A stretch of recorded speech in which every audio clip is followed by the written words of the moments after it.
की बातचीत आगे ना बढ़ने के बाद भी हलचल बहुत तेज हो चुकी है और संकेत युद्ध की उस तैयारियों को लेकर है, जहां अमेरिकी सेना की इसी तैयारी को लेकर एक और बड़ी खबर है। ईरान के पास KC-135 टैंकर की उड़ान, P-8 विमानों की रिफ्यूलिंग हुई है, यानी अमेरिकी सैन्य तैयारी। यही एक और सबसे बड़ी वजह है जहां ईरान दावे करता है कि बातचीत की आड़ में अमेरिका अगले फेज ऑफ ऑपरेशन के लिए बड़ी तैयारी कर चुका है और अमेरिका की किसी भी बात पर ईरान को भरोसा नहीं है, क्योंकि डोनाल्ड ट्रंप के बयान, उनके रवैये को लेकर ईरान सवाल उठा चुका है। वहीं सैन्य तैयारियों को लेकर मिल रहे संकेत भी क्या बातचीत में एक सबसे बड़ी बाधा है, क्योंकि ईरान किसी भी लिहाज से अमेरिका के ऊपर विश्वास नहीं करता है। फिलहाल स्ट्रेट ऑफ हार्मूज जहां जारी नाकेबंदी भी एक सबसे बड़ी वजह है। अमेरिका की नाकेबंदी और तेज हो चुकी है। ईरानी बंदरगाह पर 28 जहाज लौटे हैं। हॉर्मूज पार कर रहे थे 28 जहाज और जहाजों को चेतावनी देकर लौटा दिया गया।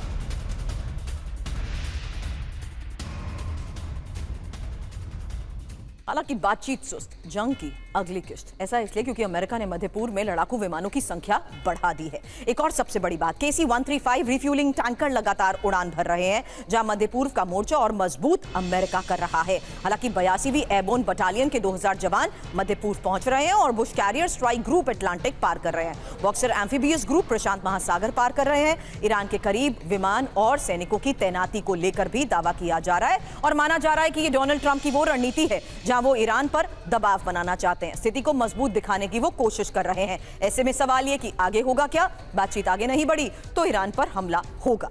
अमेरिका पूरी ताकत के साथ ईरान पर अटैक करेगा और ईरान के जवाबी हमले से महायुद्ध भी शुरू हो सकता है। गुलाम अब्बास इस वक्त हमें ज्वाइन कर चुके हैं और इस बीच आपको बता दें कि उनसे भी हम बात करें उससे पहले अल मुस्तफा यूनिवर्सिटी के ये रिसर्च स्कॉलर हैं जो इस वक्त हमें ज्वाइन कर चुके हैं, नजर अब्बास साहब।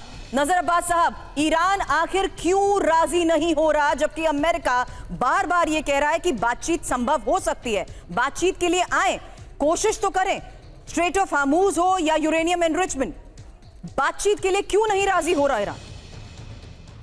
बिस्मिल्लाहिर्रहमानिर्रहीम। सबसे पहले आपको, आपके तमाम व्यूअर्स को आदाब अर्ज़ करते हैं। और पहलगाम टेररिस्ट अटैक में जो लोग पिछले साल मासूम और जो सैन्यकर्मी शहीद हुए थे, मारे गए थे, उनके लिए श्रद्धांजलि पेश करते हैं। उसके बाद आपका जो सवाल है उस पे आने से पहले मैं ये कहना चाहूंगा कि कल एक बार फिर पूरी दुनिया ने देखा कि किस तरह से ट्रंप ने यू टर्न लिया। ट्रंप कुछ बातें कहते हैं पिछले 50-60 दिनों से और उस पे यू टर्न लेते हैं, धमकी पे धमकी देते हैं। उसके बाद जब उनका बस नहीं चलता, कोई उनको सीरियस नहीं लेता, उनके जोक्स बनाए जाते हैं, उनके ऊपर मेम बनते हैं, तो फिर वो यू टर्न ले लेते हैं। और दुनिया ने देखा कि किस तरीके से ईरान पूरी मजबूती के अपने स्टैंड पे खड़ा रहा और यू टर्न लेके फिर से ट्रंप ने अपनी तरफ से जो है उन्होंने सीज फायर को एक्सटेंड कर दिया है। मुझे नहीं पता पाकिस्तान का कद जो है वो साउथ एशिया में बढ़ रहा है या अमेरिका का कद इतना कम होता जा रहा है कि वो शहबाज शरीफ और आसिम मुनीर के कहने पे जो है वो सीज फायर को बढ़ा रहे हैं। अब मेरा सवाल, ईरान के पास ऑप्शन क्या है? ईरान कर क्या सकता है? आर्थिक तौर पर आपको अमेरिका बड़ी चोट पहुंचा चुका है और तेल व्यापार और ये पूरा संकट जिस तरीके से स्ट्रेट ऑफ हार्मूज के बंद होने के बाद है, उसके बाद तो चाहे यूरोपियन यूनियन हो या बाकी मुल्क, सभी इस पक्ष में है कि आपके ऊपर यानी ईरान के ऊपर और सैंक्शंस लगाए जाएं और प्रतिबंध हो, कड़े हो।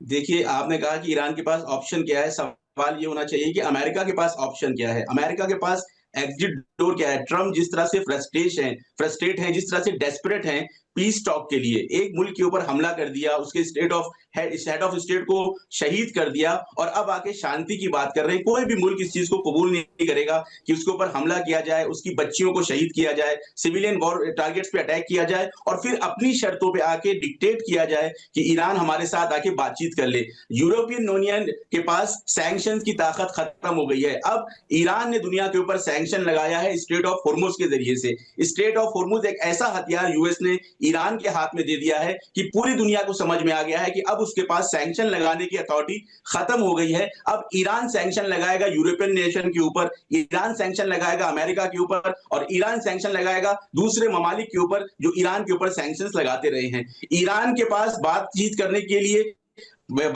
लिए आमादा है, लेकिन क्लियर है कि जब हमारी शर्तें मानी जाएंगी। हम अमेरिका को हरा चुके हैं, अमेरिका को युद्ध में पराजित कर चुके हैं। अब अमेरिका इंसानों की तरह शराफत से आके बात करे। हमारी जो बातें हैं वेस्ट एशिया से बेसिस है, इसीलिए यही साफ तौर पर कहा जा रहा है कि फैसला कौन लेगा ईरान में, यही साफ नहीं है। सेना और साथ ही सत्ता, सबके अलग अलग मत हैं और यही वजह है कि ईरान कोई भी फैसला नहीं ले पा रहा है।